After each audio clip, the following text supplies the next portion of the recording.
And more over ఈ మధ్య ఒక టాపిక్ ఈ సరస్వతి పుత్రులు అనేది చాలా బిగ్ డిబేట్ గా కూడా నడుస్తుంది, ఇప్పటికీ రన్ అవుతుంది. అవును. మీరు దానిపైన ఏమంటారు? అంటే మీరు పావని పుత్రులు అన్నారు, మీ వర్షన్ వేరేలా ఉంది, మీరు అనుకునేది కూడా ఒక విధంగా చెప్పారు, కానీ రీచ్ అవ్వడం వేరే విధంగా వచ్చింది. సో మీరు దాని గురించి ఏం చెప్తారు? నేను దాని గురించి ఏం చెప్తానంటే, వేరే విధంగా అదేం రీచ్ అవ్వలేదు. ఏదో మసాలా కావాలి కాబట్టి వండి పెట్టుకున్నారు అంతే. అంటే ఒక్క ఒక్క ఛానల్ అని కాదండి, అందరూ చాలా మంది, ఎందుకంటే సరస్వతి పుత్రులు అనేది రామజోగయ్య శాస్త్రి గారి టైటిల్ నేమ్ కార్డ్స్ వచ్చినప్పుడు వేసేది. సో నేను పావని పుత్రునండి, సరస్వతి పుత్రుని కాదు అని మీరు ఎంత ఒబీడియంట్ గా చెప్పినా అందరూ అలా అనువాదించుకున్నారు అని చెప్పేసి అని అంటున్నారు కదా. ఇప్పుడు గౌతమి పుత్ర శాతకర్ణి అవి ఒక మాతృస్వామ్య వ్యవస్థని వైభవోపేతం చేయడానికి తీసుకొచ్చిన శాతవాహనులు ఆ పాలకులు తీసుకొచ్చిన సంప్రదాయం అది. అంటే వారి తల్లి పేరు ముందు పెట్టుకోవడం అనేది.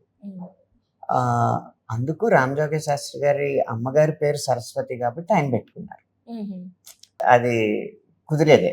వాళ్ళ అమ్మగారి పేరు సరస్వతి కాబట్టి సరస్వతి పుత్ర రామజోగయ్య శాస్త్రి గారు శాస్త్రి అని ఆయన టైటిల్లో ఉంది. ఇప్పుడు మా అమ్మగారి పేరు సరస్వతి కాదు కదా. నేను ఒకవేళ నన్ను పిలవాలంటే ఆ సంప్రదాయం ప్రకారం పిలవాలంటే నన్ను పావనిపుత్ర అని పిలవాలి. రెండో కోణం ఏంటంటే సరస్వతి పుత్ర అంటే సారస్వతాన్ని పూర్తిగా అవగాహన చేసుకుని దాంట్లో నిష్ణాతులైన వాళ్ళకి పెడతారు. అది పుట్టపర్తి నారాయణాచార్య గారికి మొత్తం తెలుగు సాహితీ సమాజం ఇచ్చిన బిరుదు. ఆ స్థాయి మంది కాదు కదా. పుట్టపర్తి నారాయణాచార్య గారి చదివిన వాన్మయం, ఆయన అందించిన వాన్మయం అది వేరు. ఒక సినిమా కవిగా ఉండి నేను దాన్ని తీసుకుని అంగీకరించి చేస్తే సారస్వతానికి అవమానంగా ఉంటుంది.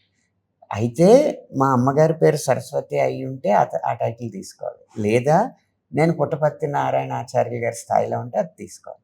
అది అన్నప్పుడు నాకు పెట్టకండి అన్నాను, కానీ దాన్ని సరదాగా ఎప్పుడు ఏంటంటే అప్పటికి ఇది ముదరలేదండి యుద్ధం, ఇరాన్ ఇజ్రాయెల్ యుద్ధం ముదరలేదు. మనకు కావాలి ఏదో ఒకటి సంచలనం. వచ్చిన కాంట్రవర్సీ కంటే వండిన కాంట్రవర్సీ మీద ఆధారపడిపోదాం అనుకున్న వాళ్ళకి ఇదన్నమాట. వండిన కాంట్రవర్సీ అది చాలా పెద్ద మాటలు, అండ్ మీరు గేయరచిత కాబట్టి చాలా బాగా రాస్తున్నారు. నిజానికి మీరు చెప్పేంత వరకు రామజోగయ్య శాస్త్రి గారి వాళ్ళ అమ్మగారి పేరు సరస్వతి అని చెప్పేసి ఎవరికి నోటెడ్ కాదు. కానీ మేమందరం యాజ్ ఎ ఆడియన్స్ కానీ, లేదంటే మా అందరికి తెలిసింది ఆయన పెద్ద గేయ రచయిత కదా, సో అందుకని ఆయనకి ఆ బిరుదు అర్హులు అని చెప్పేసి మేము అనుకున్నాం. మీ వర్షన్లో మీరేమంటారు? ఆయన అర్హులు కాదా, లేదంటే ఇది ఖచ్చితంగా వాళ్ళ అమ్మగారి పేరు కాబట్టి అలా ఇచ్చారని అనుకుంటున్నారా? ఆయన అర్హులు కాదా అర్హులా అని చెప్పడానికి కూడా అంత సారస్వతాన్ని అవపోసం పట్టిన వ్యక్తి చెప్పగలడు, నేను చెప్పలేను. కానీ ఆయన పెట్టుకున్నదే అది. వాళ్ళ అమ్మగారి వైభవాన్ని చాటడం కోసం పెట్టుకున్నారు. గౌతమి పుత్ర శాతకర్ణి, మీరు వాసిష్ఠి పుత్ర పులోమావి ఆ వరుస అంతా అలాగే ఆ సంప్రదాయం వచ్చిందే అలా, దాన్ని అనుసరించి ఆయన పెట్టుకున్నారు.